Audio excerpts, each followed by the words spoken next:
अगर ये फैसला आपने कहा कि जातीय समीकरण विधायक डे 1 से सिद्धरामैया के साथ है, प्रॉब्लम कहां थी? जिस दिन आपको मैंडेट मिला, सिद्धरामैया से कहा जाता आप सब 5 साल के मुख्यमंत्री हो, डीके शिव कुमार कहा जाता कि भाई सीएल विधायक आपके साथ नहीं है, विधायक इनके साथ है। आप मेरी बात को पुष्ट कर रहे हैं, जो मैंने स्टार्टिंग में बोल दिया। अगर झगड़ा नहीं होगा तो मैं नेता कैसे बनूंगा, सॉल्व क्या करूंगा? और झगड़ा होगा, मैं सॉल्व करने की भूमिका में रहूंगा, तो आप भी हमको थोड़ा डिनर खिलाएंगे, आप भी हमको कॉफी पे ले जाएंगे। भाई अगर झगड़ा ही नहीं होगा, आपको क्लियर कट बोल दिया पहले दिन, सौरभ आप ही चलाओगे, तो ये काहे हमारे पीछे घूमेंगे? नहीं, ये क्यों घूमेंगे हमारे पीछे? नहीं, मैं एक बता देता हूं। देखिए, राहुल गांधी जी का इतना कैलकुलेटिव माइंड नहीं है। देखिए, राहुल गांधी जी का प्रॉब्लम दूसरी है जो उन्होंने किया है। एक लाइन आ जाए। देखिए, अगर आप मुझे परिवार के हिसाब से जब भी कभी मैंने मांगा है, दुबई में मांगा है, अमेरिका में मांगा है, लंदन में मांगा है, आपने दिया है, आपने सब दिया है। इतना देने के बाद मांगा क्या है? आपकी एक मांगा क्या है? देखिए, कुछ भी उन्होंने कहा नहीं, कुछ भी अगर दी के दोस्तों का दोस्त, देखिए, इतना सब ये हमारे लिए इतना किया है। एस सब कृष्णा के बाद, अच्छा चलिए, अच्छा एस सब कृष्णा, क्योंकि एस सब कृष्णा के चेला हैं ये DK Shiva Kumar. S M Krishna का भी यही था, उनको पता था कि सोनिया गांधी को कौन सा परफ्यूम पसंद है, उस हिसाब से बाहर से मंगा, जब कर्नाटक का सीएम थे देते थे स्पेसिफिक। मतलब ऐसा नहीं है कि भाई आपका पूरा प्रोफाइल वो करके रखते थे। जब भी 10 जनपद, क्योंकि 10 जनपद में जाने के लिए भी आपको द्वार ऐसे नहीं खुलता, हर जगह पे आपको खुलवाना पड़ता है, तो वो पूरा खबर रख के फिर एस एम कृष्णा जाते थे।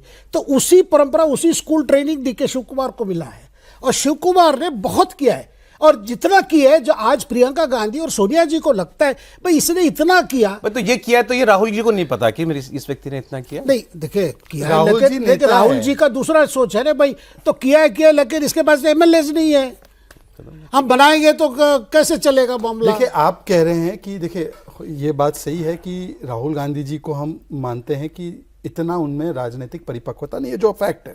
पर परिपक्वता नहीं कही, इन्होंने कहा कैलकुलेटिव माइंड नहीं। एक चीज क्या है ना कि राहुल गांधी एक चीज जानते हैं, एक ट्रिक जानते हैं। एक ट्रिक ये है कि लोग समझते हैं कि वो हर चीज में बुद्धू है, तो बुद्धू होने के नाते बहुत सारी चीजें कर देते हैं। जैसे आप तेजस्वी जी को उन्होंने चुनाव हराने में पूरी कोशिश की और कामयाब रहे। भाई आपको क्या लग रहा है, वो आरजेडी को जिताना चाह रहे थे? क्या आपको सच में लग रहा है कांग्रेस आरजेडी के जीतने के लिए काम कर रही थी? ना वो आरजेडी को जिताना चाह रहे थे, ना वो अखिलेश जी को जिताना चाहेंगे, ना वो ममता दीदी को जिताना चाहेंगे। ये बात नोट करके रखिए। जब तक ये रीजनल पार्टीज है, तब तक कांग्रेस का कोई उदय नहीं होने वाला। राहुल गांधी इतनी बात तो जानते ही है ना, उन्होंने क्लोज रूम में बहुत सारे लोगों को बोला हवाले से बात। और इसीलिए तेजस्वी जी के साथ भी जो खेला हुआ है वो राहुल जी नहीं किया है, और राहुल जी ही एक खेला कर रहे हैं। उनको पता है कि उनकी बहन का प्रेफरेंस, मां का प्रेफरेंस ये है, उनका प्रेफरेंस ये है। अब दोनों के प्रेफरेंसेस के फाइट में अगर कुछ हो रहा है, हमारी सेवा पानी हो रही है, तो करते रहिए। फैमिली में कभी मान लीजिए कोई पॉलिटिकल डिफरेंस है, कौन प्रिवेल करता है? देखिए, सोनिया जी तो चाहती है कि पुत्र ही प्रिवेल करे। अभी तो सनराइज के ही चक्कर में सनसेट हुआ है ना पार्टी का। SON राइज के चक्कर में ही तो SUN सेट हो रहा है पार्टी का। पुत्र मोह तो है माता जी को, इसमें कोई दो राय की बात नहीं है। जिस प्रकार से प्रियंका जी को कोई असाइनमेंट नहीं मिला है, प्रियंका जी को भेज दिया, वायनाड भेज दिया है, वहां पे देना था कुछ तो वायनाड दे दिया, पर ऐसा तो नहीं है कि प्रोमिनेंट कुछ मिला है उनको। तो ये तो क्लियर है कि सोनिया जी वांट्स कि राहुल गांधी ही करे आगे, ये क्लियर है, पुत्र मोही है उनको। पर ये भी बात है कि ये सारे लोग जो है इतना भी मतलब वो नहीं है आउट ऑफ सिंक क्या पॉलिटिकली, उनको पता है कि दोनों के लड़ाई झगड़े में हमारा बेनिफिट है। और इसीलिए मैं आपसे कह रहा हूं, कुछ नहीं होगा कर्नाटका में, आप लिख के ले लो, ना कोई सरकार गिरने वाली है, कुछ नहीं होगा, स्टेटस को रहेगा, झगड़ा चलता रहेगा 5 साल और जनता त्रस्त हो जाएगी। हम पूरी तरह से सहमत हैं इस बात से कि अभी कुछ नहीं होगा। जैसे छत्तीसगढ़ में कुछ नहीं हुआ, यहाँ शक्ति प्रदर्शन हुआ, शेखर जी देख रहे थे, हम लोग भी देख रहे थे कि बस भर के लोग गए, उनके विधायक आए, TS सिंहदेव के विधायक आए, भूपेश बघेल के विधायक आए, विधायकों की यहाँ गिनती हुई, वहाँ गिनती हुई, कुछ नहीं हुआ, बघेल बने रहे और पार्टी खत्म हो गई अगले चुनाव में।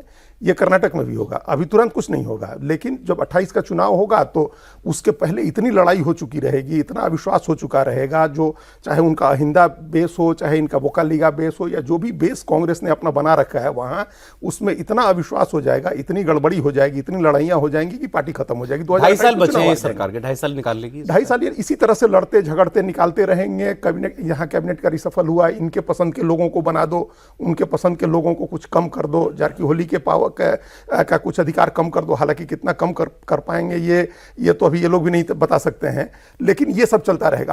हम जो बात कह रहे हैं वो ये है कि आपने उस दिन सरेंडर किया, ये सरेंडर क्या 28 तक ये रहेंगे? 28 तक डीके शिव कुमार प्रदेश अध्यक्ष भी रहेंगे और डिप्टी सीएम भी रहेंगे। ये जो कह रहे हैं शहजाद जी कि वो पैसे भी यहाँ जुटा करके देते रहेंगे और उसके लिए बदले में आप डिप्टी सीएम अध्यक्ष भी बनाए रखेंगे उनको, और इनको सीएम बना करके और तब लड़ने जाएंगे चुनाव में। ये जो वोकालीगा वोट आया इस बार इस चुनाव में कांग्रेस पार्टी की तरफ, वो इसलिए आया कि डीके शिव कुमार को सीएम बनाएंगे। अगर आप नहीं बना रहे हैं तो जो कुछ भी आया है, कहा जैसा शेखर जी ने मंड्या का या मैसूरू के इलाके का वोट तो चला जाएगा जेडीएस को, जो हिस्टोरिकली लो पर जेडीएस है, 19 सीट पर आ गई। जेडीएस का एक बेस है 35, 37, 40 सीट का, वो तो वहां तक चली जाएगी अपने आप। वोकालीगा लौट गया उधर।